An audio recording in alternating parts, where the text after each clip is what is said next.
Samantala, nakaalerto ngayon ang mga otoridad sa Cebu kasunod ng pagkakaaresto kina Benito at Yamzon at asawa niyang si Wilma. May report si Cedric Castillo. Cedric?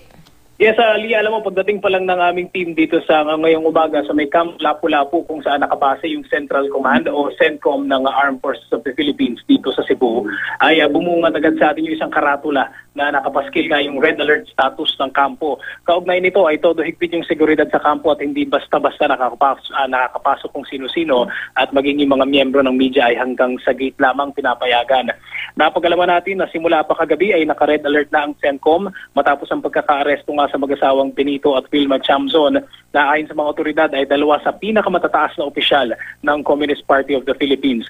Isang source mula sa CENTCOM na nakausap natin ang nagkumpirma na naka-red alert ngayon ang Camp Lapu-Lapu sakali man daw na mag-retaliate ang New People's Army dahil pa rin sa pagkakahuli sa kanilang mga kasamahan. Kinumpirma rin ang isang source ng GMA News na sa Military Intelligence Group sa loob ng Camp Lapu-Lapu unang dinala ang mag-asawang Yamzon at iba pa o yung 5 pang mga naaresto. Pero sa kabila nito ay tikom ang bibig ng AFP at PNP kung hanggang sa mga oras na ito ay naroon pa rin yung 7 arestado. Ngayong umaga ay nakatakdaring humarap sa isang press conference ang isang nagpakilalang legal counsel ng mga Yamzon at susubukan natin kumuha pa ng mga dagdag o karagdagang detalye sa press conference na yon. Lia?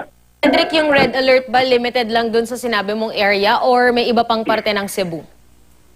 Ang text sa isang text message na nakuha natin doon sa isang source ay ang sinabi niya sa atin is other camps o iba't ibang mga kampo pa bukod sa CENTCOM doon sa Camp Lapu-Lapu. Although hindi na niya na-specify kung ano-ano yung mga kampong ito din kung sa palibot nitong probably itong Cebu.